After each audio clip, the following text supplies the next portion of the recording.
Let's go!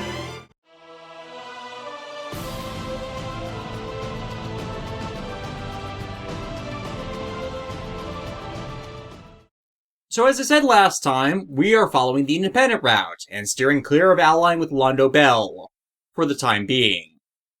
The ships decide to make planetfall to the red Earth, and its dead, bloody waters. And yes, dead is an accurate descriptor, as the ecosystem itself is practically dead as it is.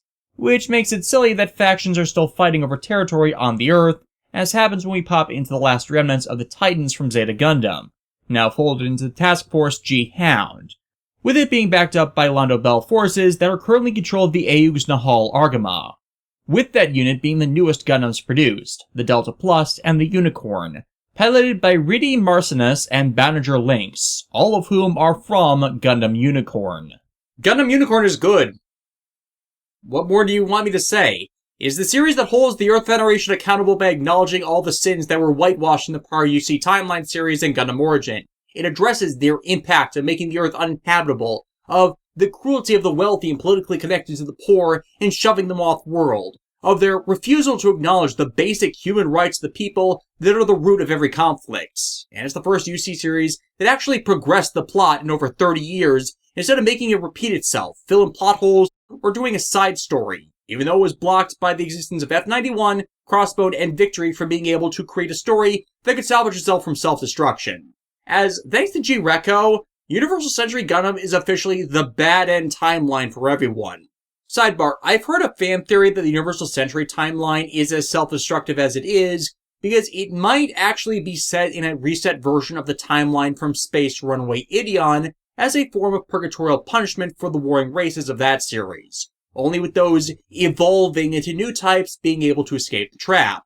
But considering much of what I dislike about UC Gundam comes from Tomino-ism writing issues versus the possibility of cross-series canons, I'm not entirely sold on that. Besides, these days Yoshiki Tomino no longer considers Gundam Reconquista in G as being in canon with the Universal Century, nor Turn A Gundam at that. Which, for those of us who care about continuity between series, we just hold up our hands as that was what we were trying to impress on people as being true years ago. Banagher as well is also a really likable protagonist in how he acts through the making of informed decisions, and his slow burn building of a relationship with Audrey, secretly the character Minerva Lau Zavi, and they are really cute together. Especially with how Minerva herself was finally allowed to come into her own from her origins first as a baby in the original 0079, and then as a puppet ruler in Zeta only placed on a throne because of indoctrinated beliefs only Char tried to break her of. And like every other Gundam series of merit, it does all this while turning a critical eye towards the original 3 series and film and what they glossed over and failed to justify in their stories. Like, it's up there with the original Gundam and 8th MS team in being one of the UC Gundam series I like the most. Even if it is a bit silly in that the antagonist's big plan, yeah, it's a real estate scheme. At present, life in the Earth sphere is dependent on the existence of the 7 sides and the moon for energy production, food production, and economic activity itself. What we Spacenoids desire most is the establishment of our right to self-rule. However, the Federation will never consent to this. On its own, Earth is no longer even capable of feeding the 2 billion Earthnoid mouths it has. Spacenoids, on the other hand, would have no trouble supporting themselves if they were to sever ties with Earth. The Federation government probably won't survive either. If all the sides enter into an economic partnership and boycott the Earth, with no economic value, it will be abandoned until it withers away into nothingness. The only entity capable of acting as mediator for this is the Republic of Zeon. However, the Federation is scheduled to revoke the Republic's autonomy in just 4 short years. If it reverts back to being Side 3, we will never be able to establish the Sideco Prosperity Sphere. Ironically, it's one of the few UC entries actively savaged by the UC timeline purists for doing so, because its story acknowledged the faults in the world everyone else, including the AU Timeline Gundam series, had been calling out for decades. There are some problems with the anime's adaptation of the novels, and every one of them came from either the desk of Yoshiki Tomino in Origin with his changes to it, or from the anime's dub. I will explain, it is not what you think. While the Londo Bell route starts the story off at the beginning of Gundam Unicorn, this version actually pushes the plot forward several paces. So to recap, Boninger was a student at the Anaheim Colony Construction Facility Industrial 7 that got attacked by the Neo-Zeon Special Unit the Sleeves in their attempt to gain information on an artifact called Laplace's Box that is capable of disrupting the power structure of the Earth Sphere Federation, which Mineva is also trying to uncover. Boninger, illegitimate son of Cardaeus Vist, head of the Vist family that keeps Laplace secret, was given the Unicorn Gundam as it's the key to a map that would reveal the location of Laplace, a secret Cardaeus entrusts his son to keep or reveal at his own purview. After the attack by the Sleeves and Kshatriya pilot Merida Cruz, actually the 12th clone of LPO Peru that survived the final battle of Double Zeta Gundam, Boninger fell into the custody of Londo Bell, and has been helping them ever since with the power of his legendary white mobile frame.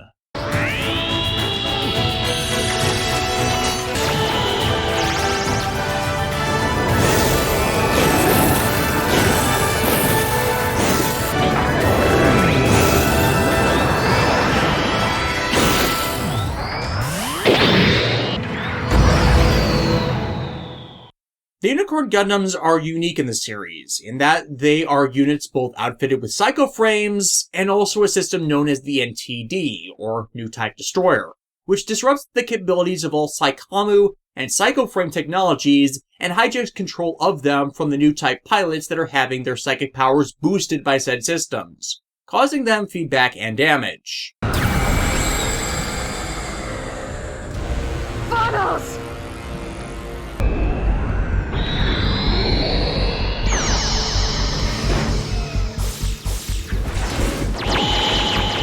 But the system has a big problem, in that it can only be used by those with new type potential, and as a result, it will kill the pilots with their overexposure to it. Thus, the system is designed to shut down after a short time, for safety reasons. For game mechanics, this then equates to 5 turns per map. And eagle-eyed viewers of mine might have noticed, since I started adding more model kits and figures to my shelves, that a certain unicorn's been an accessory for it for quite some time. And yet, during this year, it has not been. Well, there's a reason for that.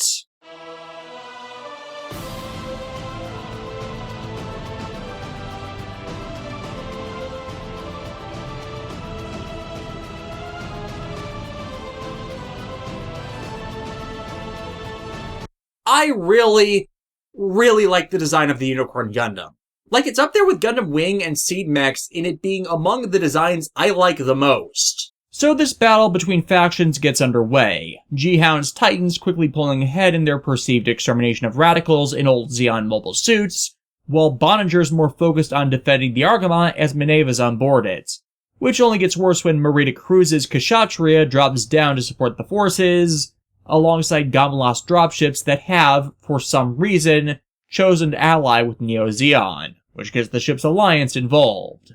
Merida's another reason why I really like the Unicorn films. She's a pretty well-developed character, especially with her backstory that works better the more you know about the tragedy of the Peru clones. It's a big part of Unicorn with how she, in her own way, becomes close with Boninger that helps show him the consequences of the Federation's callousness. And also Neo-Zeon's own corrupt past in trying to break their hold over everyone with the wrong motivations to do such. It's an arc that actually is well done and represented in this game as well, and I just love the Kshatriya as a mobile suit. As Merida is one of the characters you can go through the effort to save by fighting her with the right characters. Here you need to deploy Boninger and Judao to fight her, and then have Boninger be the one to defeat her. Judao especially makes sense to this considering his own history with becoming the surrogate brother of the Peru clones, and such interactions successfully get them to talk her down and retreat instead of dying. As the battle breaks up though, G-Hound retreats instead of coming together with everyone, unable to stand the presence of so many of their former enemies, even though they were the bad guys in the entire Titans conflict. There is some good news to be found as the battle ends though. This is a timeline where Hathaway didn't murder Chanagi out of callous hate that ruined the character for everybody. So Amuro gets to have his last love interest back. Yay? I mean, Chan's certainly better than the bitch that is Beltachka Irma, but I'm one of those that was always disappointed that his relationship with Sayla completely fell through due to how her voice actress was never available for role reprisal. Yes, seriously, that is the reason. The game also clarifies that, yeah, while Hathaway didn't murder her here, things have been tough between them, as Chan's watched over him since Char's rebellion, with her being reassigned here from Anaheim's Z project to work on and maintain the unicorn, as Chan is one of the few that understands the psychoframe technology. Judao also formally introduces himself to Mazinger outside of their mechs, who Mineva is in her own way startled by, as she recognizes Judao as the man who defeated Haman. But here's where the rub comes in that Char has somehow also survived and rejoined Neo-Zeon under the identity of full frontal nudity. And yes, I can't help but screw up the name like that every time, as it's just completely hilarious. This scene also helps to introduce the aforementioned Riddy Marcinus, Boninger's rival for Mineva's affections, with his own familial connection to Laplace's box, as his father is a senior official in the Earth Federation that has worked to suppress the secret it holds, that Riddy is made aware of. That connection leads to Riddy to making, well, a lot of mistakes during the events of Unicorn, ones that can't be taken back, simply due to his own selfish self-interest. In the complicated story of Unicorn, he is an antagonist that can on occasion be an ally, but his own fall from grace makes the character possess a conflicted view of him by the story and fandom as, well, some feel he's the real villain of Unicorn's story. This is not at all helped by Riddy's dub voice actor being Yuri Lowenthal. Now, obviously, I'm a big fan of Yuri's work, and he is excellent at his job. But the problem is the character illusion brought about by him voicing the character, which directly connects Riddy to the character of Suzaku Kurugi from Code Geass, who many have come to view as the unaddressed villain of that story as well, with said character's myopic, slanted perspective of reality that helps incite the majority of that story's bad endings, with how he always backs an illegitimate fascist government, and one that reflects on Riddy as he bears many of Suzaku's unaddressed character flaws. Riddy is not as bad as Suzaku is, but because of two events that are caused by him actively ignoring reality for his own twisted perspective, it is very hard to like the guy, as he keeps twisting his logic to justify the enforcement of the status quo of the world despite full knowledge that it's wrong.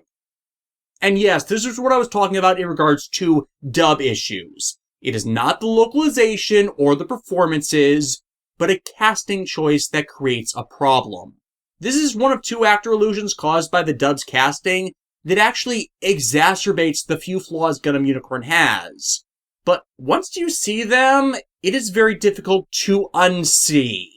Still, the 80 Dimension citizens get a chance to look over how the UC Timeline's world is pretty wrecked, and it gives them a chance to see how good they've actually had it since people were able to talk out their problems, or at least get the fascist heads of government out of the picture.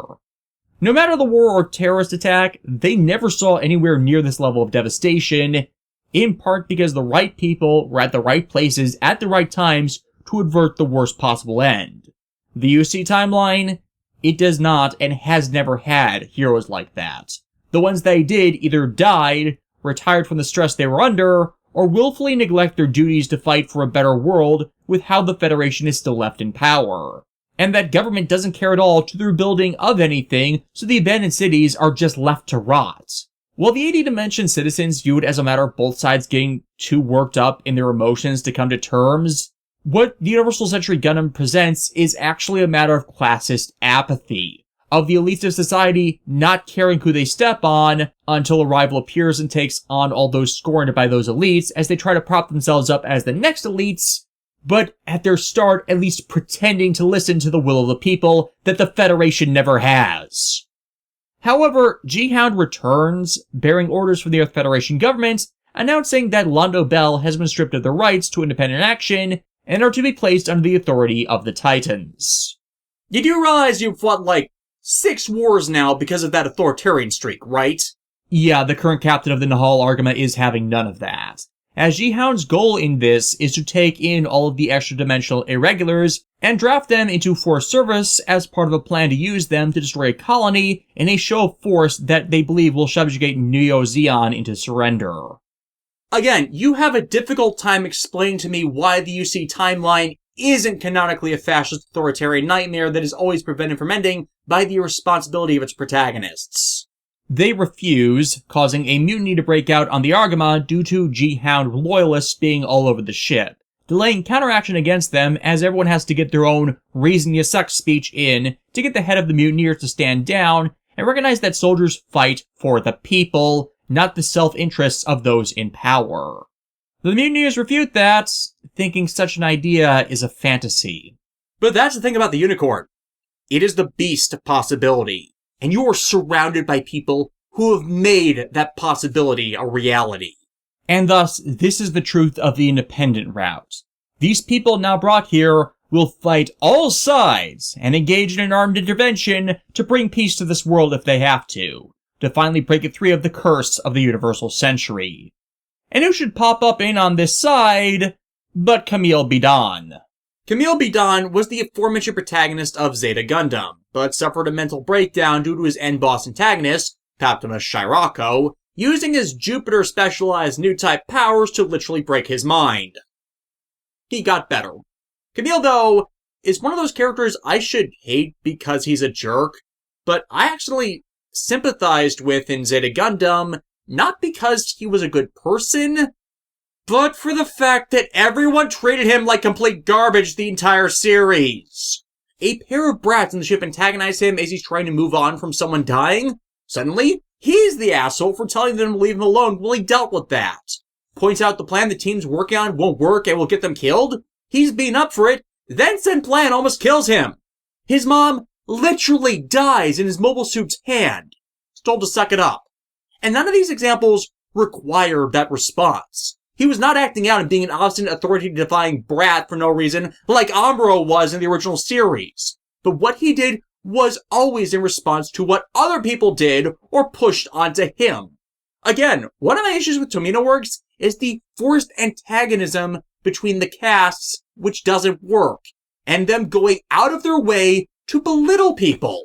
Coming in with Camille is the Raw Kalium, Bright Noah's ship, and the darling duo of LPO Peru and her first clone, Peru 2. Yeah, in this timeline they both survived their fates. As it's not gotten into, I'm assuming Judao was able to talk Peru 2 down before she killed Peru 1, which then derailed her death through plot excuses. Seriously, Peru 2's death in Double Zeta was complete bullshit. But the reason they're here should be obvious, considering Merida is a Peru clone and you're trying to save her. Sadly, their mechs, the Kubelis, while I absolutely adore them and think they're the best designed mech from the Zeta series, well, they don't get the best showcase in the Super Robot Wars games as they don't have much in the way of attacks. But they are not the only interlopers here. Coming in on Ji-hound's side is pilot Lane Aim, in the prototype for the Z Gundam, the Gundam Penelope. And the Penelope Gundam is huge. Like, this is a 1/144 scale kit and it's bigger than some master grades. Lane is another potentially recruitable character, and to start on that recruitment, you have to fight Lane and Hathaway, while to continue the Titan points build up, just fight Jared and Yazan with any Universal Century Gundam protagonist. I do it with Camille to show that Jared's still a shithead about what happened in Zeta, blaming Camille for all the deaths he committed when fighting a war for freedom, who were enemy combatants and soldiers, while Jared in turn completely ignores the hypocrisy in his own words about the deaths he himself caused to either fellow soldiers or the massacre of civilians he committed. And the worst case against him, people on his own side that he murdered because they realized they were in the wrong, which Jared refused to. While the fight with Lane shows how narrow-minded he himself is, seeing the Federation as the enforcer of justice against all who oppose it, and wants to prove himself against the Z Gundam. The events of Hathaway's Flash have Hathaway Noah become the leader of a terrorist group that are trying to prevent the Federation government from passing a law that would allow any private citizen with enough money, power, and privilege to declare eminent domain, kick people off of their land and out of their homes, and have them forcibly be exported to space at the displaced individual's own cost, which basically shows that they're doing what Zeon and Char wanted in moving everyone they could to space to try and thrive there, only without, the freedom of choice and the political structure that would have allowed them to actually be independent of Earth and their awful governance and actually get some damn colonies made that weren't living death traps for their population to be able to thrive, instead of being literal slaves and second-class citizens to the Earth Federation. Basically, what Char wanted without any of the support system he would have made for them. Lane in that story is the one that defeats Hathaway's attempts to prevent this wrong and brings him to a firing squad where Hathaway is then summarily executed by his own father. An event that so emotionally destroys Bright, as was the government's intention as it would finally get him out of their way, that it ends his career and destroys Londo Bell's independence, with them completely obliterated by the events of F91. Once again, the Federation are the bad guys in all Universal Century content. Yazan at least is the most sane of these guys, ironic considering his kill count, as I fight him with Judao, who completely humiliated him and made him a joke character in early Double Zeta that removed him from the story. He's not really a joke here though, and that's actually good, as making him a joke was a bad call. As the battle ends, Jared tries to call foul, but the orders they were given were illegal in the first place, so we're all fine. Camille, however, isn't sticking around yet. He and his absolutely fucking useless love interest, Fa Yuiri, are going to be coming and going for a while yet, in order to not crowd out the story further. In the post-mission debrief, however, the Purus are introduced, happy to be reunited with their surrogate brother after he spent some time missing. Boninger commenting on how eclectic the members of Londo Bell all are, that ultimately making them all pretty good people. It also makes the head of the mutineers, Dagaza, come to his own senses, as he remembers what it means to fight for a cause one believes in, not just to fulfill orders. But since we're on the outs with the feds, we've got only one place to go for resupply, Mithril's base on Melita Island. We get a cutaway to Neo Zeon's forces, with Zimmerman, a very decent guy and one of the best captains of the Universal Century era, attempting to berate his boss for allying with aliens. But said boss, full frontal nudity, says it only accelerates their plans to get the colonies fully independent of Earth in its dying state. Boninger's elder half-brother Alberto also reports on the state of Unicorn, and how it's slowly awakening, which is going to put the feds even further on their tail, while elsewhere on the ship, Minerva's trying to get a second opinion from those of the other worlds on what she herself should do about her quest for the artifact Laplace's box, and how it could make the state of the world even worse. But those she talks to, Momoka and Bernadette, both back her in saying, yeah, corrupt rulers should be taken out of power, it's only those who work towards the general benefits of the people that should be given such a duty. A line of questioning that also helps to allude to Minerva being here undercover. We also get a bunch of Reedy's backstory here that I've already gone over, but it's also working to build a bridge between him and Minerva that causes some of its screw-ups with how he takes things all the wrong way. With Reedy saying that the slow genocide a lot in the Federation with power want isn't the way to go about things. Though elaboration on that is screwed over by the appearance of Gowron. You have sided against us in battle, and this we do not forgive. Or forget. No, not that Gowron. That Gowron is cool and his actor Robert O'Reilly is awesome. This Gowron is the first antagonist of Full Metal Panic, and there's a problem with him being here. See, he's dead. I know that doesn't seem like a problem, as a lot of characters here aren't dead when they should be, but, it's kind of part of a bigger character narrative arc that, well... It's a damn shame, too. That little Kaname was such a nice girl. She's fucking dead, and I'm the one who made sure it happened. So what are you gonna do about it, Kasim? Huh?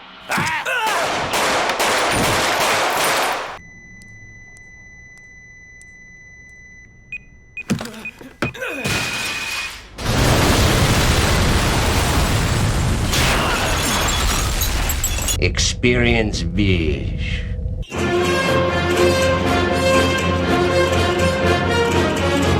Yeah, this is what I was referring to when I said that Full Metal Panic is the most screwed over in its use here. Most of Full Metal Panic's antagonists don't live long, because they're active threats to Sosuke and Kaname.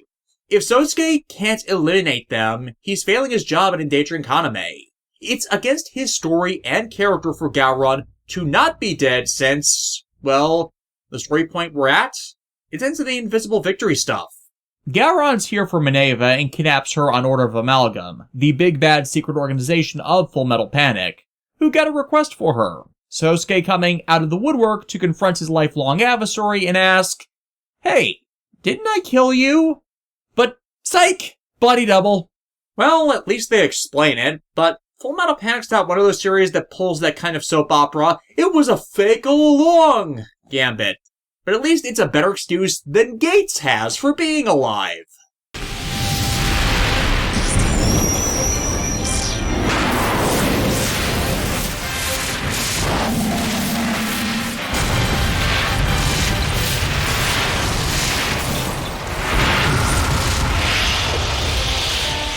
Still, Chidori is a secondary target for them as well, so all the units deployed to deal with this enemy infestation, and this is really the tip-off of where this falls in continuity for the Full Metal Panic content. The early side of Novel 7 has Mithril's base invaded by Super Destroyer arm slaves that entirely wreck the base and scatters Mithril to the winds. But of course, since there are more forces involved here with different power tier scaling, that ain't happening here. But complications come from Minerva asking Riddy to evacuate her in his Delta Plus so she can go and talk to Riddy's father about ending conflict with Spacers. At the same time, the sleeves come in to support Amalgam, led by Full Frontal Nudity himself, as he tries to sell himself as being Char. Thing is, that doesn't work, because Amuro is here. And here's where we get a big fix for one of the issues of Unicorn Gundam, in that the anime adaptation waffles on whether Full Frontal Nudity is Char or not, thanks to interference from Yoshiki Tomino on the development of that part of it. And as a result, there's a lot of conflicts because of that, as the anime adaptation of it does not explain it when the novels did. Now, because Tomino made the details so complicated, there are a lot of contradictions on what the intent for such was. But I can give you the bottom line on this. Full Frontal Nudity is an imperfect cyber-nude type clone of Char, implanted with his memories, who then used the psychoframe of the Sinanju to use those memories to lash part of Char's soul that was scattered around the Earth sphere into himself to try and legitimize himself as Char, and thus acting as the newest successor to the Zeon legacy of working to free space from the Federation. It goes very badly for him. The part of Char he got was the side that was angry about how, despite all the efforts to expose the evils of the Federation and the crimes they've done, that nothing changes because the Gundam pilots keep allowing everything in the UC timeline to be reset to the status quo that suppresses the will of the people. Thus, the same universal century of abuse, retaliation, and suppression once again lapped itself.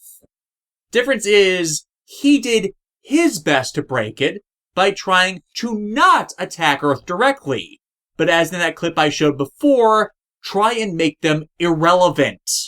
But by Amuro being here, he can immediately tell that Full Frontal Nudity isn't Char due to him having no psychic nude type presence. And if you battle him with Amuro in this stage, that is expanded on a lot for attack points. And since both the Purus and Merida are here, you can also work more towards her recruitment by having all three Puru clones engage each other, as well as Boninger and Judao. However, this is complicated by Alberto doing something to hijack the Unicorn, and swap it into its NTD mode, so it starts to automatically attack those with the strongest new type psychic readings. And that happens to be Judao. So before we can confront the imposter and final clone, we have to tame the Unicorn. Does it like cake by any chance? This, however, is a far better use of Judao than was seen earlier with Anj, as it's in the right context of how Judao in the past had to rescue people from machines that drive their pilots rampant. Kaname advises Sosuke, thanks to whispered tech transmission, that the Lambda driver is compatible with the Double Zeta's biosensor Psychomu system, and together with Setsuna, activates the Quantum Burst system, it boosting Judao's power in order to suppress the NTD's rampancy, allowing Boninger to regain control. From there, the fights with Merida and Full Frontal Nudity happen, as I elaborated on before, with them likewise retreating. But before he does, Full Frontal Nudity actually compliments Boninger for the trait I said endears me to him before, his willingness to actually listen to the plights of others instead of shutting himself off. even offering him a chance to join Neo-Zeon. After all, they're selling themselves as the good guys in this, trying to stop Earth repression. It doesn't have to be horribly violent if they have other ways. But it's an issue of trust in how they've seen Merida treated as a pawn that leaves him at odds to such a path.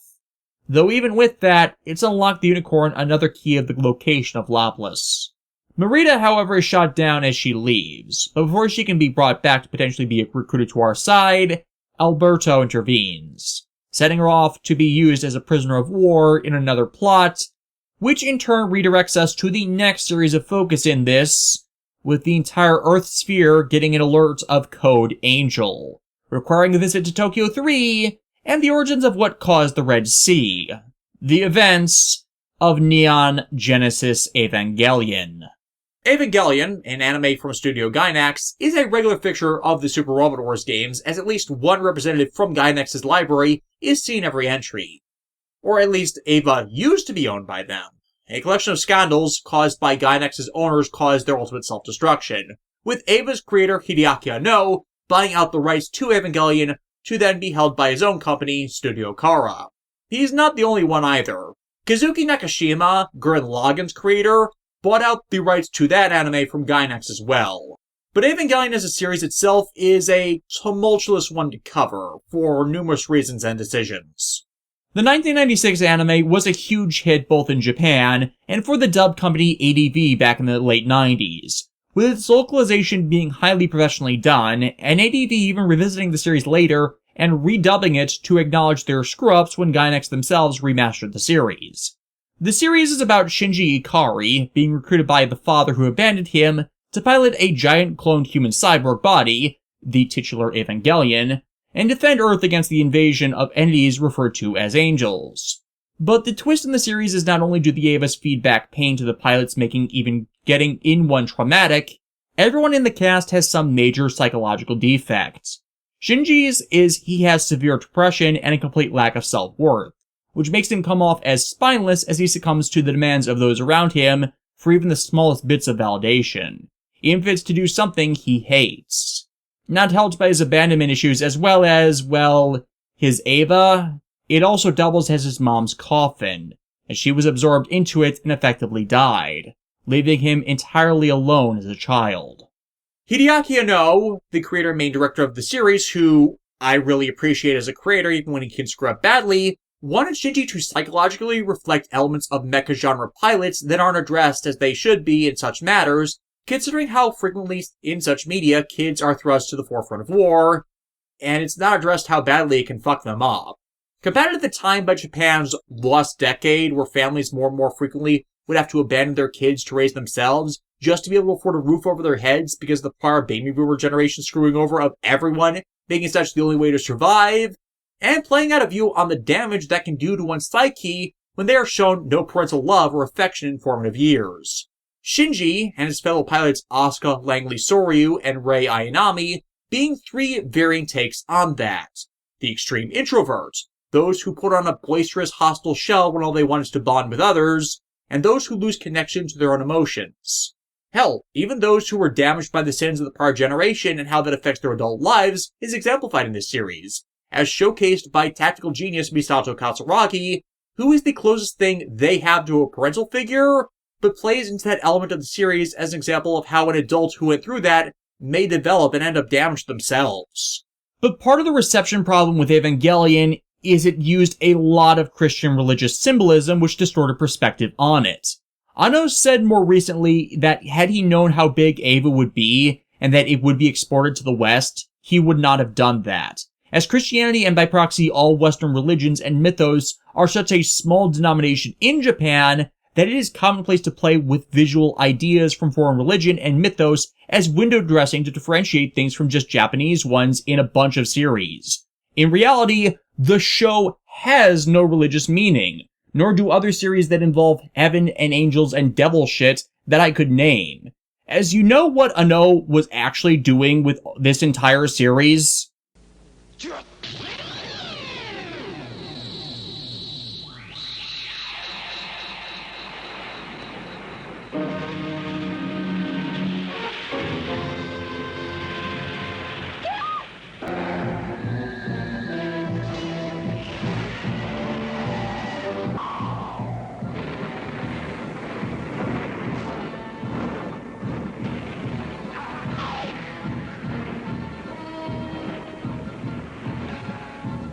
ただのジャージとウィンドウブレーカーだけだ。そこが悔しい。どんな格好していようがカラータイマーをつけてしまえばウルトラマン。ただの空き地で撮ってるし、トランポリンも使わずに写真を回して撮っている。ちゃんと巨大な感じもする。それはなぜか音です。そんなにもチャチなのにチャチに見えない。単なる子供がやるようなウルトラマンごっこに本物の効果を、その着眼点がすごいんです。Yeah, Hideaki Anno is a huge fan of the Ultra franchise and the works of Eiji Tsuburaya overall, and wanted to take a real robot spin on it.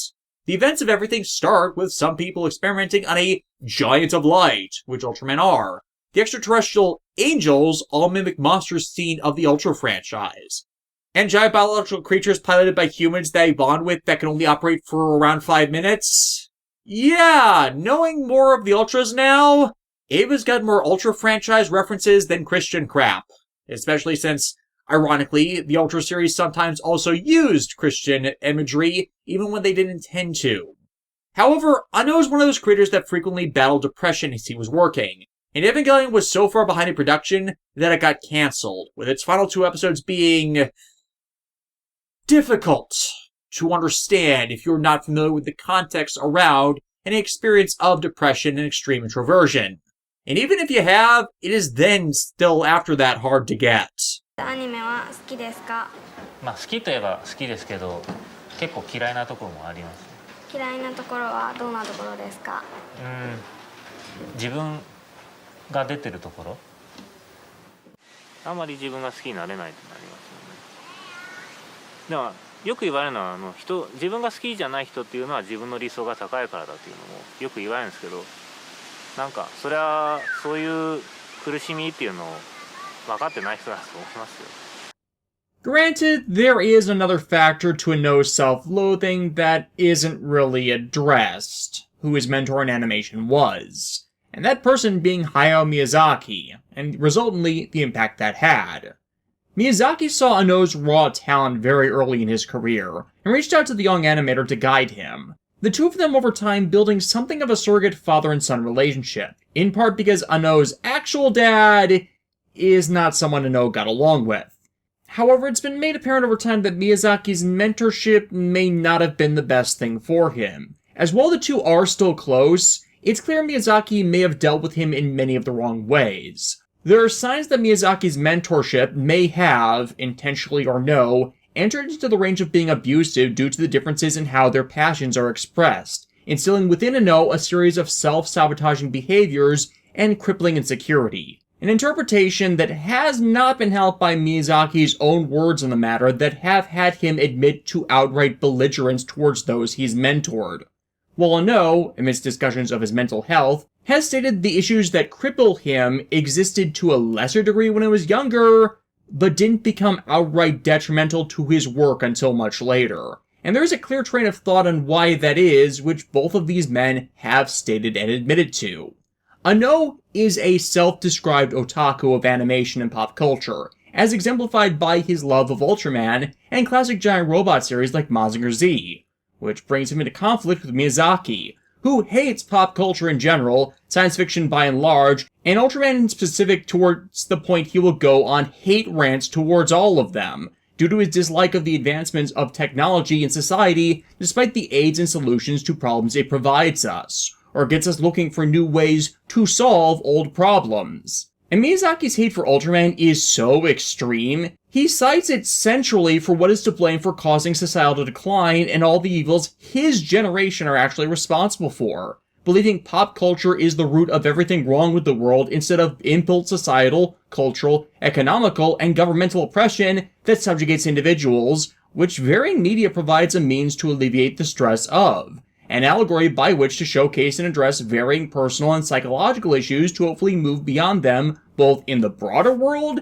as an expression of the creators themselves to show it's not wrong to feel those ways, and have a healthy outlet for expressing them that doesn't cause one to act with malice, which Ultraman, as a franchise, has showcased via use of metaphorical allegory throughout its existence, and Anno himself echoed by using his works as an allegorical outlet for his own varying neuroses. Hell, Evangelion is very much an expression of Ano himself and the struggles he's gone through battling his inner demons and feelings of isolation as his core basis, exemplified with Eva's Hedgehog's Dilemma running motif the series itself discusses, and the struggle to even make the series and its various installments a long battle against the worst aspects of himself, which explains Evangelion's numerous flawed aspects and self-sabotaging elements of its storytelling and presented narrative, both in the original anime and the rebuild films. This once more contrasts Ano and Miyazaki, as the only recurring thing Miyazaki has ever put in his work is technology and progress is evil, the old ways are better, which in of itself has come to be seen as a distortion of reality, as very often it is not progress in technology itself, but the abuse of technology by those trying to preserve the old ways that invoke, perpetuate, and inflict the greatest acts of malice present in our global society.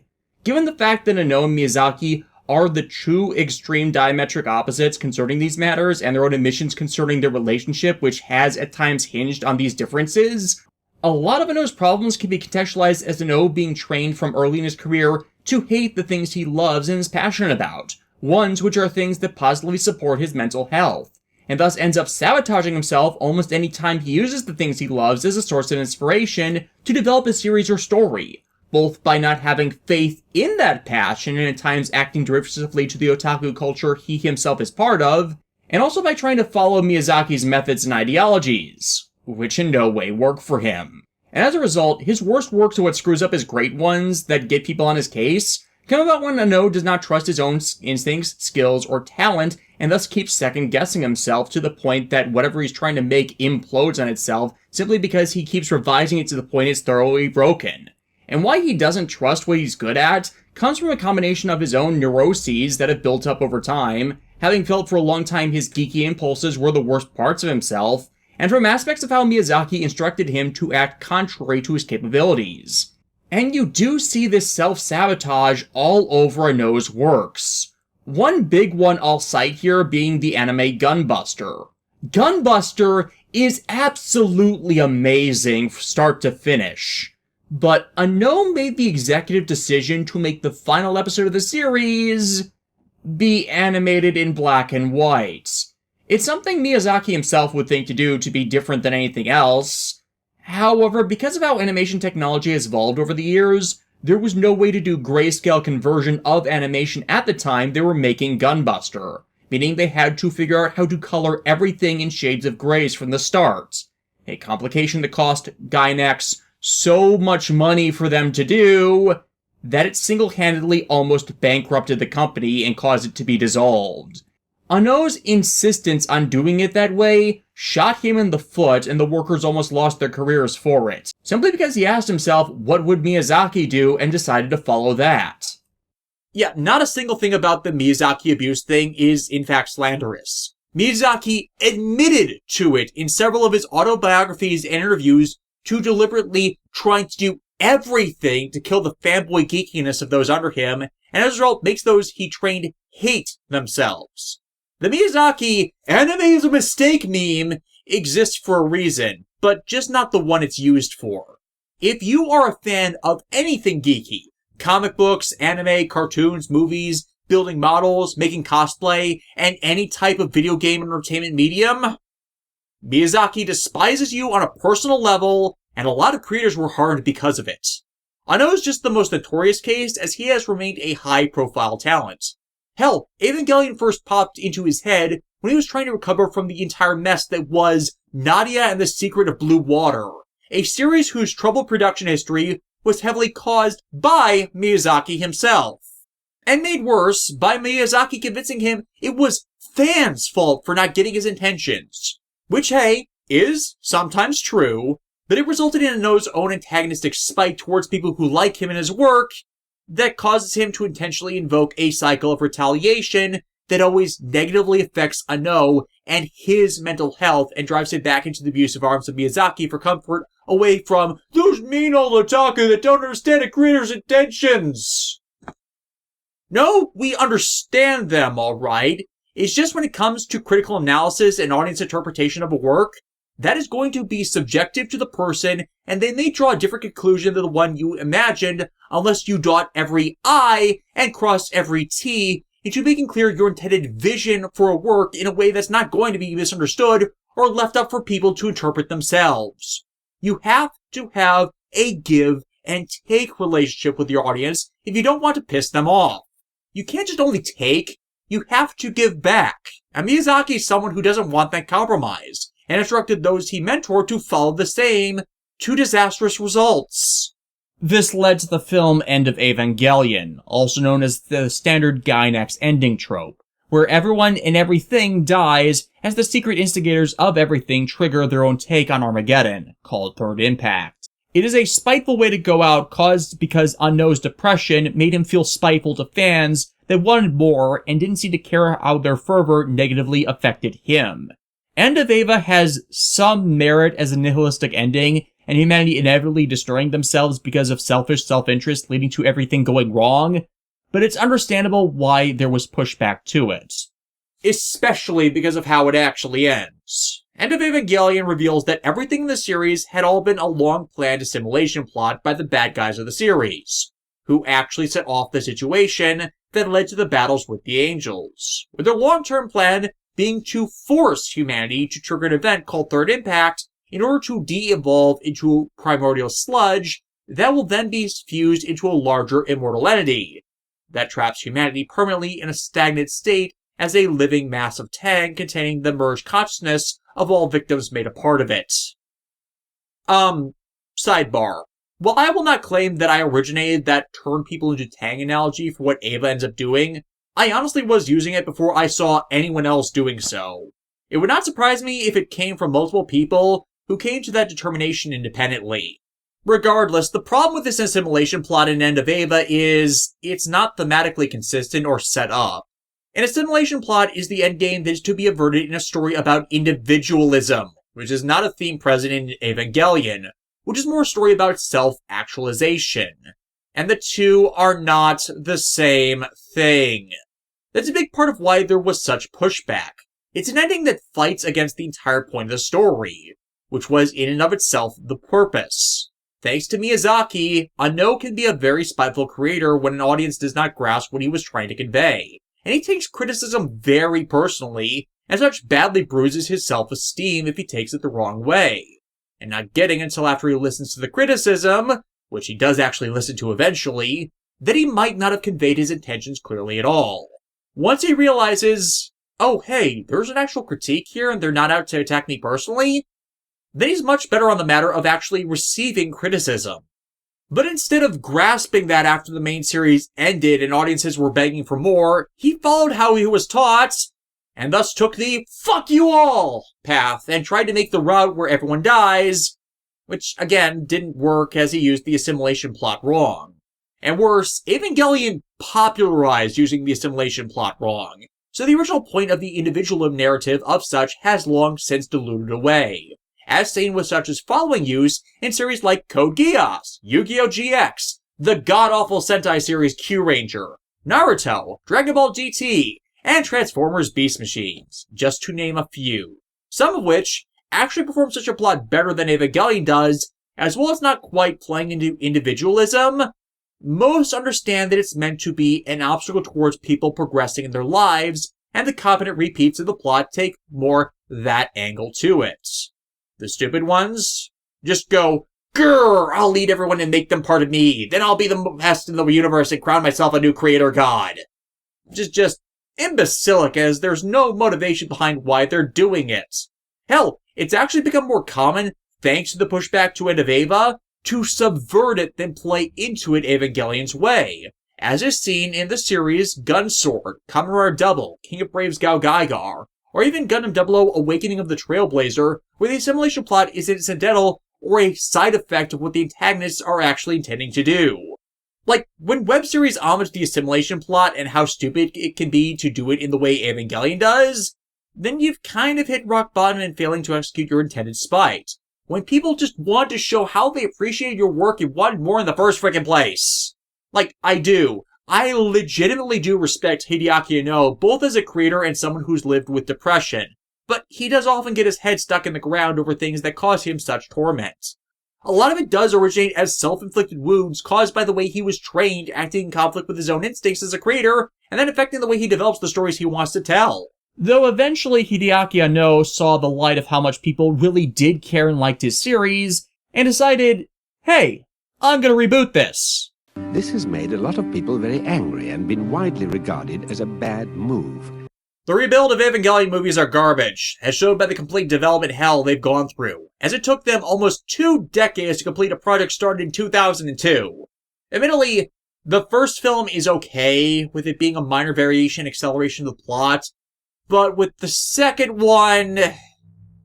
In interviews, the staff, including Anno, admitted they had no idea what they were doing for the second film, and had no idea for a direction for anything that happened in it with which to set up and build on a proper narrative arc for the rebuild timeline, which is a large reason in why it's largely considered a failure despite the money it made. There was no plan. There was never any plan.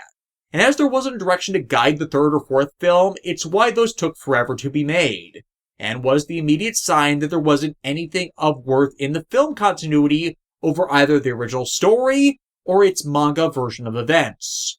You can always tell a bad film reinterpretation timeline when that happens. But Evangelion 3.0 did eventually get made, and... I hate it. I hate it so much that after I saw it, I literally sold everything Evangelion I had. I wanted nothing to do with the franchise anymore. And I'm not alone. That was a popular thing that happened. That many were just viscerally repulsed by it. That they cut all ties with the franchise. When the original point of the rebuild films was to clean up the messier elements of the original and streamline the story. And instead, it ended up being the worst told version of the story. And keep in mind, End of Evangelion was so negatively received in its debut that Anno was swarmed with death threats. And yet the complete absolute bile for Evangelion 3.0 entirely eclipses it. As it's one of those films that, if you didn't hate it on first viewing, you come to have more and more problems with it on successive viewings. It's not that hard to explain why either. At the end of Rebuild 2.0, Shinji's Evangelion goes rampant and accidentally triggers Third Impact on its own. Then, 3.0 has a 15-year time skip to show that things are badly screwed up, but most of the characters have not aged. And Shinji's been stuck in his Evangelion for that entire time, oblivious to everything that happened as he was rendered effectively comatose. And everyone he encounters when he gets out of it blames him for the deaths that happened 15 years ago as if it happened yesterday or even last week. Everyone is that stagnant. To say nothing about the deaths that have been caused in the interim that Shinji had nothing to do with. This anger and hate that they have had years to work through and get over from an accident caused by them shoving a kid that wanted nothing to do with these things in the first place is just them placing the blame and scapegoating the least responsible person for their current crisis. Especially since it is Shinji's father that's done the most after the event happened to make things worse. So when you make a 14-year-old kid that just wants to please people and make people happy the scapegoat for everything, of course he's going to want to do anything to fix it. And as a result, when his dad lies to him and tells him he can fix it, of course it's going to blow up in their faces. What broke the movie for me and most of the fandom entirely, though, is how out of character everyone was without explanation. Yes, 15 years is a hell of a time skip. But the problem with time skips is it doesn't connect point A to B in character changes. Especially as the assumption is with movies like this that they would react in the same way the prior self from the TV show would. Time gives people both experiences and a period to reflect on your choices, and neither is present from any member of the cast here. And it sends them all off a spiteful moral event horizon that was worse than End of Evangelion. As at the end of the day, it sacrifices any and all merits to the characters people cared about in service of a story that doesn't work with those cast members. Maybe if they killed off most of the main cast in the time skip, it could have worked by the replacements doing this, but that would have made things worse too. And before you say, well, these characters are different from their TV counterparts, a significant problem with all the rebuild movies, as is the problem with all compilation films across the board, is they are extremely reliant on you being familiar with the story and characterization from the main series to understand what is being shorthanded in the movie form. And characterization in the first two rebuild films is extremely weak as a result, as they expect you to fill in the blanks yourself from watching the original show, so the character divergence in 3.0 doesn't match the cast seen in the prior films or the main series as well. There is legitimately no justified connection between them. And to tie it into that mini Miyazaki rant, yeah, I know, learn the method of, you know what, abandon everything we were doing and let's do something different for a bit that adds nothing to our story, from Miyazaki. That is a notorious Miyazaki-ism. Again, I know fights his own instincts a lot, and it screws him over badly, and is the central root of why 3.0 ended up so messed up. 3.0's production was notoriously terrible, with Ano not having an idea of what he wanted the story to actually do, move towards, or even say, to the point he kept second-guessing himself and rewrote the entire story several times during production, and the script was not even done, and he was still tossing version of the script after version of the script when the film was actually being animated, meaning large stretches of finished animation also ended up chopped as well. And in following the Miyazaki method, resulted in the larger problems regarding the consistency of setting and character that makes the film be so reviled. Even in the wake of 3.0 plus 1.0 Twice Upon a Time having finally been released, it hasn't stopped being a bad movie, and what killed the merits of the rebuild version of events. But before people ask, since this review was originally written long before Twice Upon a Time had its original debut dates even scheduled, but had to be pushed back a lot so the film actually didn't premiere before this video got out, well, I got a chance to read a very deep story synopsis of the final Evangelion movie, and I know it tried to retroactively correct a lot of things that 3.0 screwed up, but it's debatable on whether it actually succeeds, nor does it actually do anything with Mari Makinami to make her interjection have any value. Only going after the hackneyed death via redemption, and they were acting out of characters they were a clone all along tropes to excuse and patch over Misato and Asuka's conduct in the prior film towards those who were the most egregiously abused in 3.0's story. And from what I've been told, it really doesn't work. At best, it finally gets Shinji to have it out with his bastard of a father, which is a distinct difference from any prior iteration of the series, but ultimately the story ends in the same place the Evangelion manga did. Shinji using the power of an impact event to reset the world to one without the power of the angels or Evangelions having influence over it, also known as redoing 3.0's plot without the backstab. Only, the movie version does it worse than the manga did by making none of the story having mattered with the way it executes that reset. Meaning it already echoes an ending done better with existing media, that what's more makes it trip over the sins of compilation movies, in that they tell the story of the main series worse than what you could have gotten anywhere else, as it's lacking the connective tissue the full series or other interpretations supply that makes such films worth less than other content in the grand scheme. Though at least by proxy of Hideaki Anno being a creator that listens to criticism and made an attempt to fix a problem even if it didn't work, is self-aware of his failures and doesn't seek to compound or exasperate story failings, it still makes the rebuild of Evangelion collectively better than the Code Geass movie timeline. But there are issues beyond story and character conflicts that Rebuild 3.0 caused. See, some fans for Eva, well, yaoi ship Shinji with the late-end character Kaworu Nagisa, when everyone that worked on it had made clear they all consider Asuka the main romance interest, and every Evangelion timeline, including the Rebuild movies, plays into that. It's just, Asuka's aggression and Shinji's depression grate against each other in a poorly delivered manner, to the point some consider it an abusive relationship. At least outside of Evangelion's manga adaptation that actually does have them be more friendly and cuts down the antagonism that overshadows their mutual attraction. I actually read the manga at the same time I first saw Evangelion in the early 2000s. It informed my view on a lot of these things and smoothed over most of the more problem elements. Now, my gay and bisexual friends that have seen Evangelion do see a gay and bi vibe from the short tenure Shinji and Kaworu share on screen, and I myself am not against it on principle. I certainly ship things that aren't canon to a series if I feel they work as an alternative, but honestly, the interpretation I took, which was later said was the intent by Gainax and Hideaki Anno themselves, is that Shinji was so affection-starved that Kaworu's display of unconditional love, platonic or romantic is up to you, was addictive and what he needed most in the world to start feeling better about himself. Whereas others were more encouraging him that the only way to earn your own self-worth is to make the effort on your own. You can't find true validation in someone giving it to you. In Aesop, the show presents and follows up with by Kaworu being one of the angels they're fighting against.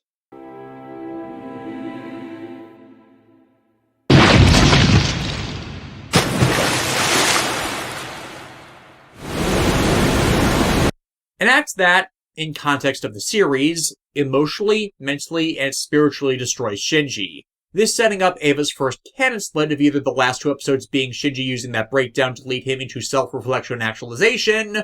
Congratulations! Congratulations! Congratulations! Congratulations! Congratulations. Or Shinji being pushed into just letting it all burn after more people he cares for die, when he was too broken to do anything about it. This new tier of self-loathing being used to trigger third impact. There is also a third interpretation in this, in that the last 2 episodes of the series occur within Shinji's interpretation of third impact, but that's not exactly a canon interpretation either way you go around things.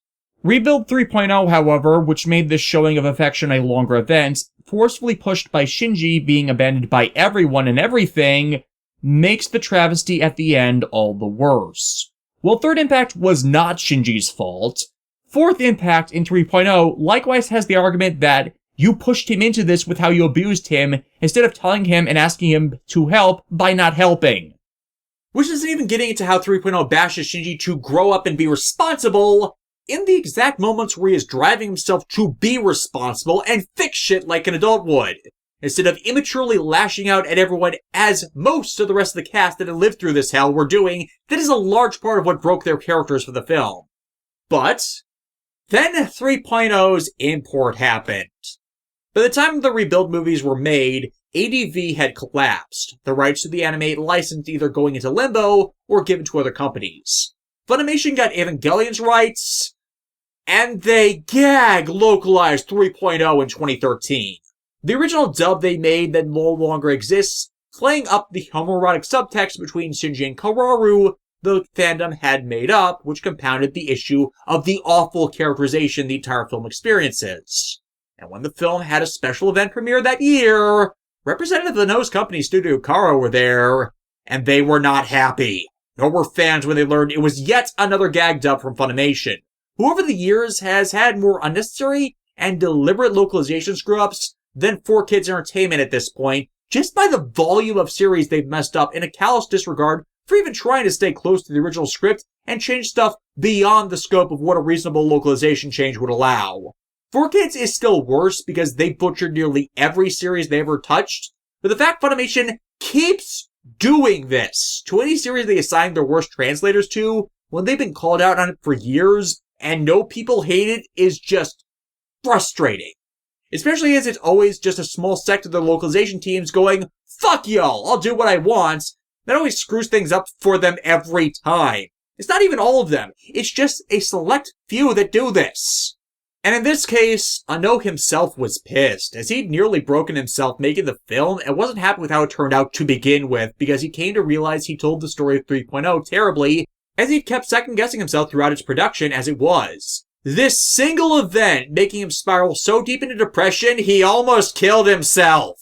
It was only being given the opportunity to make the film Shin Godzilla, adding to the creative work of a franchise from a man he'd idolized since childhood, was what finally helped him recover to even do the final Evangelion film, instead of leaving it unfinished.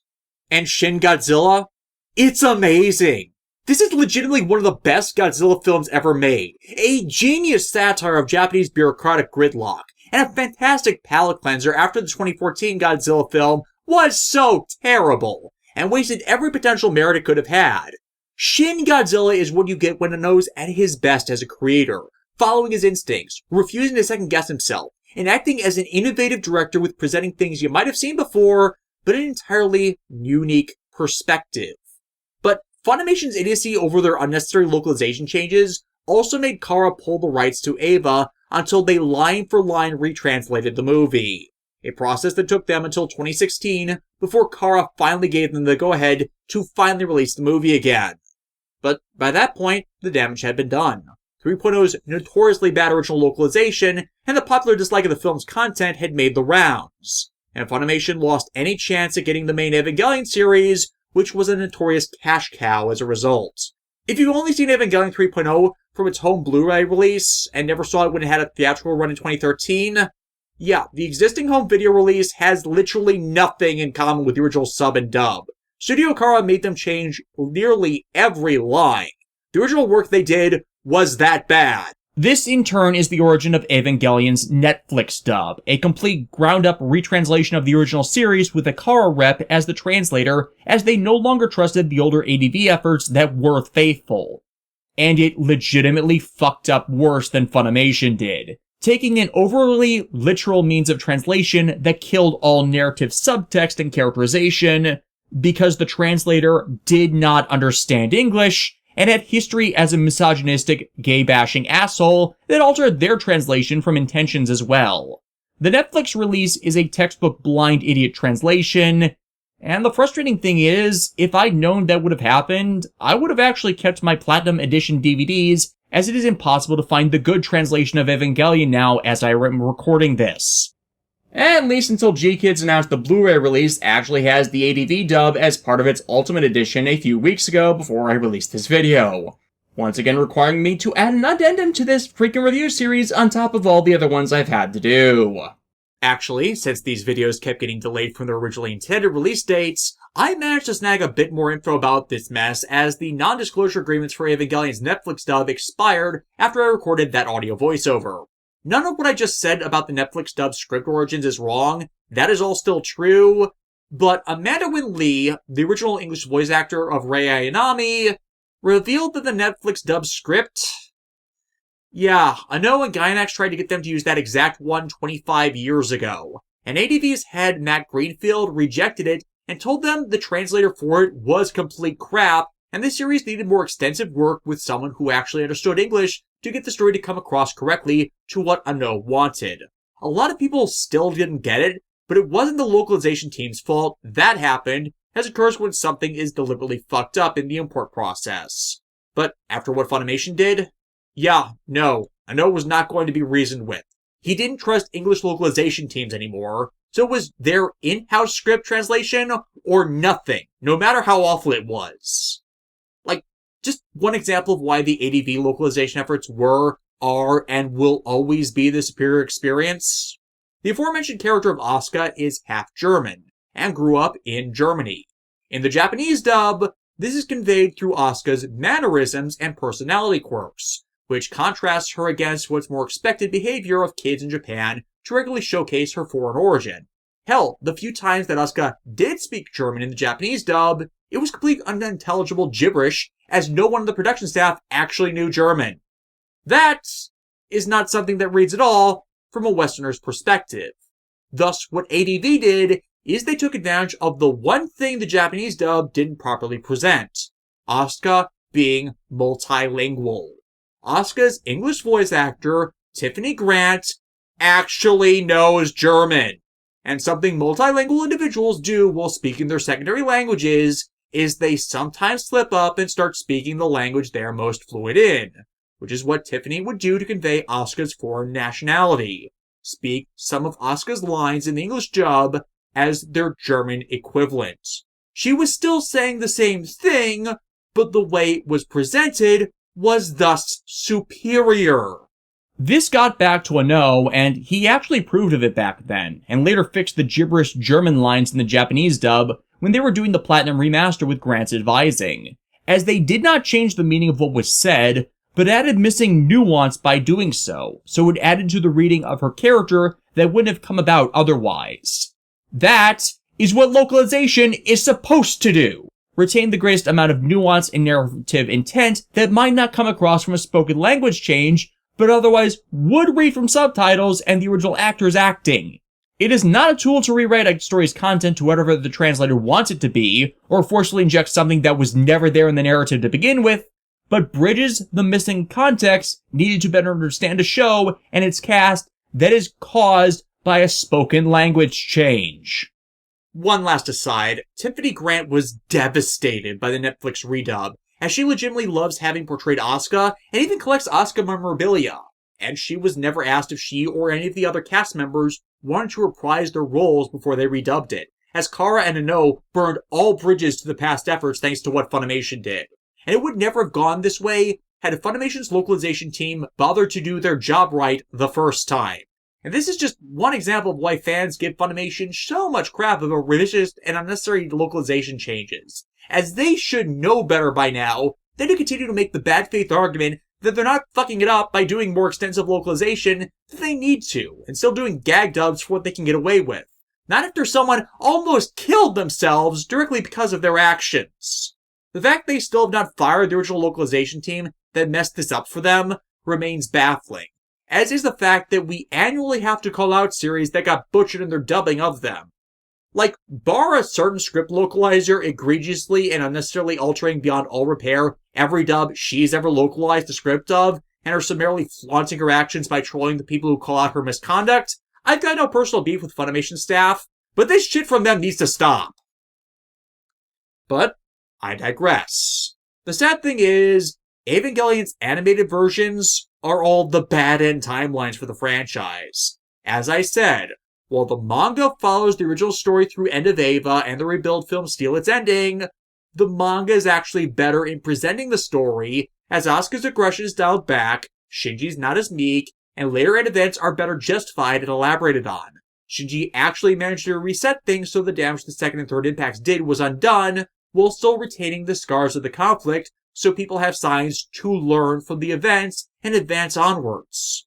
That does not happen if you slam the cosmic reset button, as Twice Upon a Time tries to do. And beyond all of that, there is also the light novel series Evangelion Anima. That is a post-Third Impact timeline, where Third Impact was averted and the cast lived because Shinji finally took the self-actualization route to things and got the self-worth he was looking for. Essentially, it coming off of the congratulations ending for things. With the story starting up again 3 years later as more angels and threats emerge after everyone's gotten over their psychological issues. Yes, Shinji and Asuka got actual therapy that they needed in the Anima timeline. But even then, there's some strange story decisions, creepy twists in the lore, and just oddly fascistic things peppered throughout. Rei has more of her clones become active, and they all have a shared consciousness. Mari Makinami from the Rebuild movies was introduced as a genetically engineered cat girl, and Asuka eventually fuses with the Evangelion and ends up becoming a giantess. You all think I'm joking posting fetish art from DeviantArt, right? Well, while that does exist, this is actual official art from the books. I hate to say it, but I've seen more tame fetish art. Anima I kind of recommend despite myself, as it ends up following what the Super Robot Wars does with the characters, and that they allow to be shown what Shinji with a spine is like, and allows for more tangible development.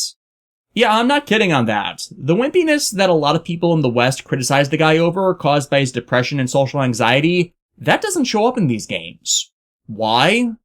Because due to the series amalgamation, he is able to get something he's not able to in Evangelion's canon timelines outside of Anima and the manga. Positive reinforcement, personal validation, and a sense of functioning camaraderie from those in the same boat as him that are capable of actual fucking empathy. Because he gets that, he doesn't fall into being a wimp to avoid confrontations with those that presents the negative interpretations that gets people to rag on the character, but instead being more confident in his actions as he has good role models to base himself off of. And in this case, endgame, as he's deployed, that ends up coming from Koji Kabuto and his Mazinger Z coming to help. Mazinger Z, or if you prefer the Canadian-Japanese pronunciations, Mazinger Z, if you're not aware, is the originator of all piloted giant robot series in fiction. I went over this a bit earlier when I touched on Go Nagai, but the franchise started in 1972 as a manga from Nagai that was simultaneously adapted into an anime by Toei. running for 92 episodes before they decided to trade it out for the sequel series, Great Mazinger, that then ran for over 50 itself. Mazinger is the origin for a lot of story and battle staples of Super Robot series, from their rocket punches, to having energy cannons in their chest or eyes, to having support flight units or secret weapons. It all comes in here, and from this series for them to be something more than just a giant walking automaton. この今までにない重量感を持った移動の表現。そして本編では使われていないこれ高視力ビームのカット。この迫力感。すごいね。ここでダブラス M2 がマジンガーの腕に先制攻撃。抜けた。やられた。思ったところに逆に炎の噴射でダブラスの腹を突き破る。この意外性。そしてロケットパンチが返ってきたカットに完全にテーマソングがシンクロ。羽さん、お見事。Even the recurring theme across many series about whether a weapon is good or bad depends on the person using it, that is repeated all across the genre, can be found rooted back from Mazinger's name, the word being an alternative alliteration of machine, with the kana spelling of ma and jin meaning demon and god respectively, but spoken with a z sound because it's supposed to invoke the alliteration and double meaning, Mashingar. It is also why it is one of the few times that the ZI instead of JI misromanization error in Japanese work happens, and I don't get annoyed at it. However, it is also the origin of that misromanization error, as far as I've tracked it back at least, as it popularized it without people understanding the reason for it. The demon and god duality of it ties to that theme. You can become a god or a devil. The choice is yours and yours alone. I also mentioned I'd explained the 3-year rule when I got to Mazinger, and, well, here's the deal with that. Television production companies believe in a myth that a TV show or franchise can only function for around 150 episodes before said series has either run its course, or starts to get so bad that it needs to be cancelled. This usually tying up to a 7-year shelf life for Western series that do roughly 20 to 26 episodes a season, or for Japanese ones that air every week, that equates to about 3 years. The entire thing is a complete lie. One that has been used to damage numerous franchises and commit unforgivable sins in television history by either canceling content early or trying to intentionally make a show bad so it gets cancelled by citation of the rule. A mistaken belief that the audience will age out of it being the common excuse for its enforcement. The real cause is, with everything being episodic back then as opposed to more modern serialized arcs, the writers for those series would run out of ideas, and sometimes almost word for word or theme for theme repeat an episode that they already did before. It's less the audience and more the writers ran out of fresh, engaging plots people would then come back for, which would cause this decline. To give a non-Japanese example, I love the 1980s and 90s Star Trek series, the TNG through Voyager years. But in the 7th season of Star Trek The Next Generation, the writers started running out of ideas to do with the show. So the season had a lot of stories that echoed others. Previously unknown relatives kept popping up, for example. Or as is a better showcase, 2 episodes that both dealt with strange dreams foreshadowing something nefarious and required a trip inside a character's head were both filmed and aired back to back. And that was why it was best to end the show there, while the show was still beloved, and shift the paradigm to something else that gave the writers new avenues for stories as they were beginning to lap themselves and the show would not have stayed good farther beyond that. Mazinger, as far as I've been able to track it back, it could go even farther, is the origin point for Japanese companies, specifically Toei as they're lazy like that, doing it or first making it up as an excuse. As after the first 2 Mazinger series had nearly 150 episodes between them, they then made the series Grandizer, which they said did horribly and appeared to run the course for the end of the Mazinger franchise at the time. Thing is, that statement is also a lie. Grandizer lasted over 70 episodes. And while there weren't other Mazinger series, they do a lot of other adaptations of content made by Go Nagai or his understudies like the Getter Robo series in that period. But what actually ended their collaboration wasn't an audience loss after 3 years, but the series Dino Mech Guy King, a series that Toei refused to credit Go Nagai for, so they could deliberately avoid paying Nagai royalties for it. And Nagai sued Toei over that, which actually ended his working relationship with them, with the legal battle lasting over 10 years before Nagai won. Toei does not like to admit this, so made this up instead as the reason why, and later producers bought into that lie so that after 3 years the audience will just age out, having cited this rule by name in interviews. But the thing is, they don't. The staff just pisses them off into leaving. And you never want to lose an invested audience. Anyone who does, or deliberately sabotages a work so it loses its audience, is bad at their job. So yeah, that's what's going on here. Because of the differences in plots, Shinji is called in a bit earlier to Tokyo 3 at request of his dad, so he is on hand to first pilot Evangelion Unit 1 alongside his sister/clone of his mom, Rei Ayanami, in her own unit against the initial Angel Kaiju of the series. And Mazinger's cast of Koji, Koji's love interest Sayaka in her Venus A-Mech, and Koji's rival/friend boss in his boss Borat, collaborate on stopping the Angels before the rest of the cast come in to help. And also stopping a rampaging Eva Unit 1, which, as inferred before, has a high tendency to go berserk. But because the Mazinger is basically invincible, it can help hold it back and damage it enough to go back to sleep, and like the Unicorn before, back into its pilot's control, while the rest of the recruits have to fight AI-driven mobile suits sent out to suppress and even destroy the Eva. However, this is also where Tetsuya's plot ties into things as, yeah, this Mazinger Z, it's not quite compatible with the continuity that he is from. Mazinger was one of the first franchises to utilize a multiverse story engine to keep all of its Divergent series canon to each other, and did so by actually setting a hard endpoint for its original timeline before creating other branches. That's an important key to doing a multiverse for a franchise. You have to designate a hard endpoint where you can't do anything more with the original without fucking it up. If you do an AU branch before going back, you have to clarify that it is an AU branch in the entry itself. It cannot be done retroactively without screwing up all the continuity involved. And the version that's involved here is the version that was introduced in Shin Mazinger Edition Z, The Impact.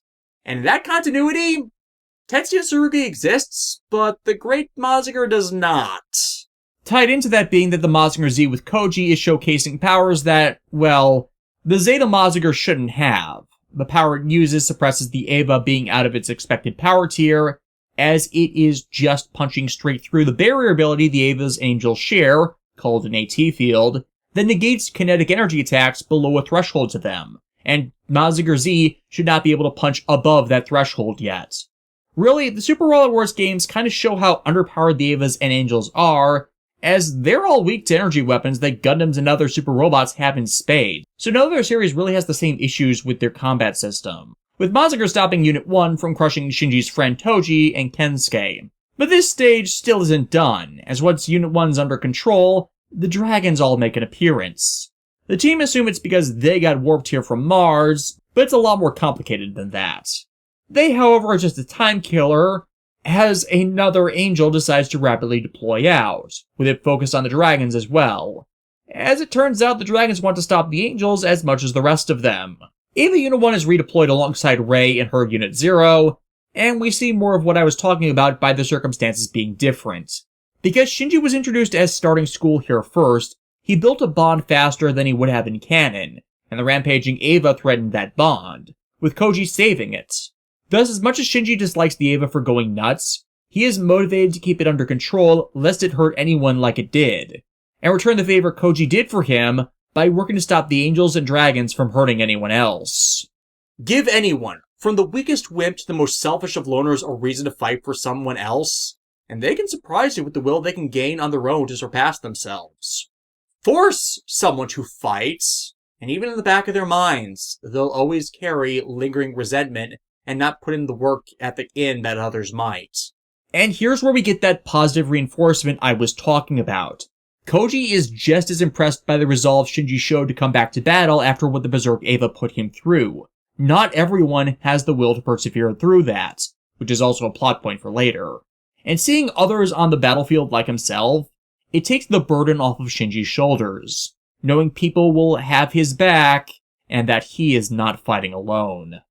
So we just need to get around to gutting the giant squid in his sham shell, mop up the AI drones, and clean up the dragons. And what better way to vanquish all three than with the fist of a god?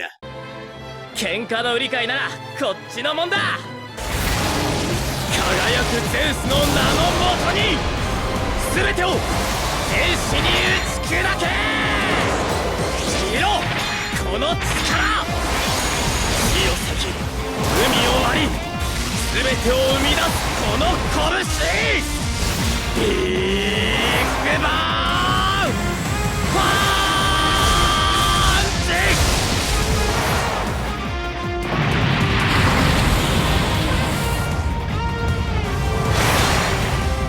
Yeah, that's the works of the Gona guy for you. The man has no concept of overkill. Shinji's given his pat on the back for surviving in his first proper battle that continues his good vibes. However, Tetsuya attempts to drag Ryoma away and out of the party, there being something he needs Ryoma's help with, but Ryoma won't leave despite the urgency on Tetsuya's part. Instead, just Tetsuya leaves, to try and prevent a greater calamity he's only just starting to remember. Back with Eva's leadership at NERV, however, Shinji's dad, the eternal bastard Gendo Ikari, agrees to leave the Evas to the ship's alliance. There's too many outside factors that can interfere with NERV's plans regarding the Angel Crisis, and with this existing as part of a UC timeline, there will be situations where Shinji and Rei can gain valuable combat experience that may help them improve for the eventual later battles. Gendo, as I said, is a bastard, but one thing he's not is stupid. And the best way to avoid having his plans exposed is to get everything that can interfere with it the hell out of there. Yeah, spoilers for those who haven't seen anything from Evangelion. Gendo just wants his wife Yui back from inside her prison in Evangelion Unit 1, which absorbed her when she first tested it, as she was one of the scientists behind their creation. He is a horrible man that Yui made good just by being beside him, and he is and will sacrifice everything to be in her arms again, abandoning Shinji as he's too much of a reminder of what he lost and what his wife died for, because he is too much of a coward to think of living without her. It is a case study of how deplorable a man can be, if it is for the right reason. And in no official Eva canon does he ever get her back. NERV's tactical commander, Misato Katsuragi, basically the surrogate mother for Shinji, is coming along too, but you only see her in cutscenes. She's not any active part of any ship-based stuff. Again, one of the flaws of Super Robot Wars is if they don't pilot a unit or command a ship, they can just end up invisible narratively. As they leave, though, Gendo and subordinate Fuyutsuki reveal that they know about the dragons, and their activity is tied to Getter Ray activity becoming stronger all over the world. We get another welcoming party for our new recruits, once again getting Shinji the positive reinforcement he needs among other pilots. Hathaway especially notable in this, considering he and Bright are estranged, which parallels Shinji with Gendo, while Koji's enemy, Dr. Hell... Yes, seriously. Series from the 1970s were kind of big on name-on-the-tin antagonists.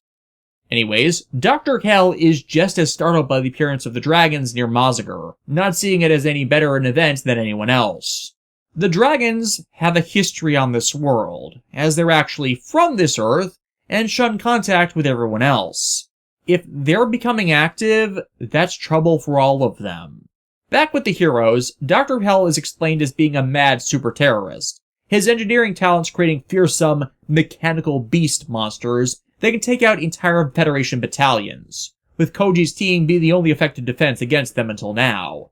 Between them, the dragons and Neo Zeon, it's amazing that the Federation government was so stupid to antagonize a neutral party as they did to get themselves another enemy, especially when they don't know what Hell wants, while their other enemies would be fine to let bygones be bygones if they just stopped being assholes and trying to commit genocide on them.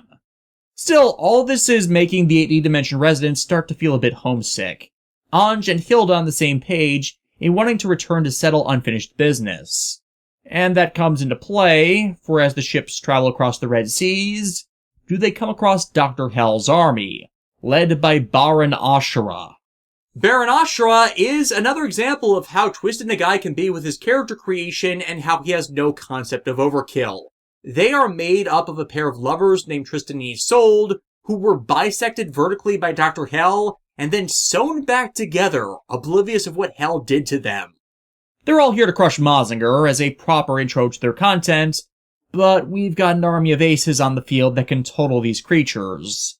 Though the funny thing about the early map is, they keep trying to gang up on all the units that are 100% immune to physical attacks. Still, Ashura's goal with this was to distract Koji's allies in order to lure Mazinger away, so its unit could use some special ability to render Mazinger scrap. The problem is it backfires, and Koji unlocks the same power boost it used to take down Eva Unit 1, and from it, gaining access to a new weapon that this version of Mazinger Z shouldn't have. Which brings Tetsuya back in to attack his nephew and fellow Mazinger, depending Koji get out of it. But because Tetsuya can't explain himself, well, no one's listening to him. You would think he'd have picked up on that "explain yourself and people won't refuse you on principle" thing when he was over in the AD dimension. Ryoma takes this the hardest considering the past betrayals he experienced, going all out against Tetsuya and wrecking his Black Getter, which is where Go, an artificial human created from Getter Ray exposure to clone tissue, comes in with the ultimate Getter robot, the Shin Getter 1. With him as well are Ryoma's former teammates, Hayato and Benkei, who act as Ryoma's co-pilots as the Shin Getter is turned over to him. This makes the Getter Robos insanely strong units, as not only do they have their own combat versatility, well, with every pilot in a mech, you get more support skills on them. Shin Getter 1 having as many as a standard battleship. It's just plain awesome. Alright, let's show it some old school moves! We got the power of the original team! It won't know what hit him! I'm gonna chop him in half! Just leave it to me! Change Getter 1!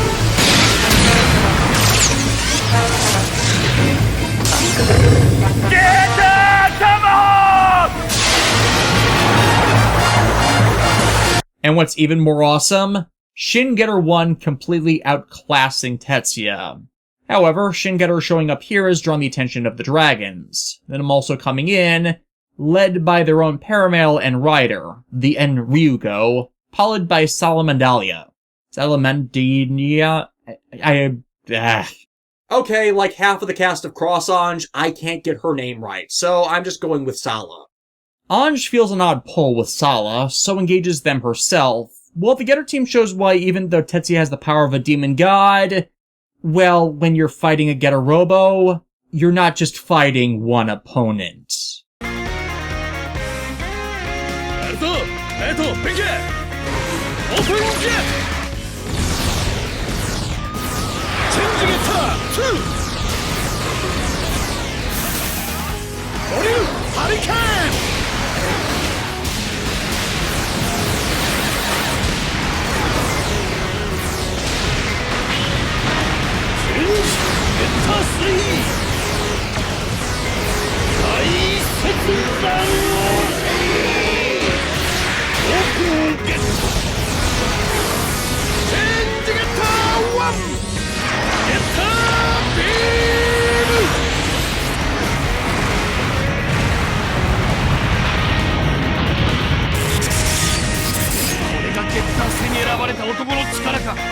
But in the end, no answers are found from this fight. Not why Tetsuya is attacking them, not why Sala has a paramale, nor even the sudden obsession with Mazingers can be claimed from all this.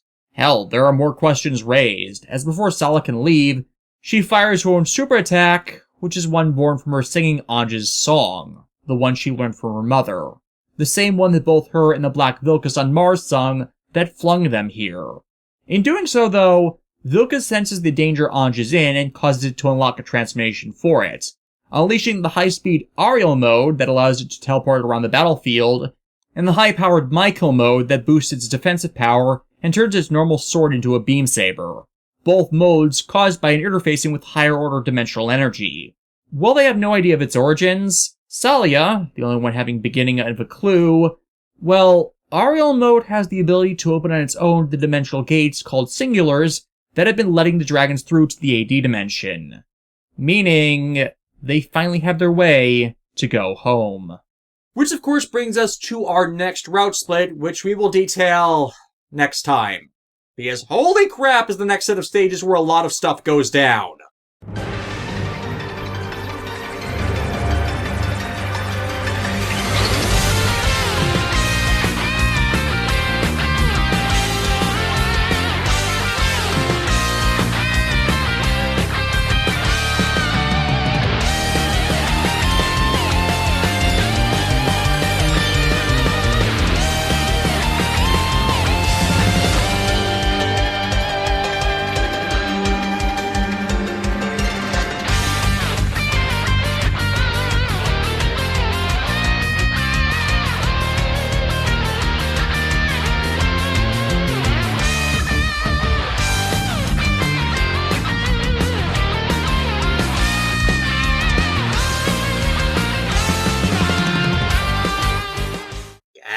start having a nosebleed in between takes. I hate when that happens.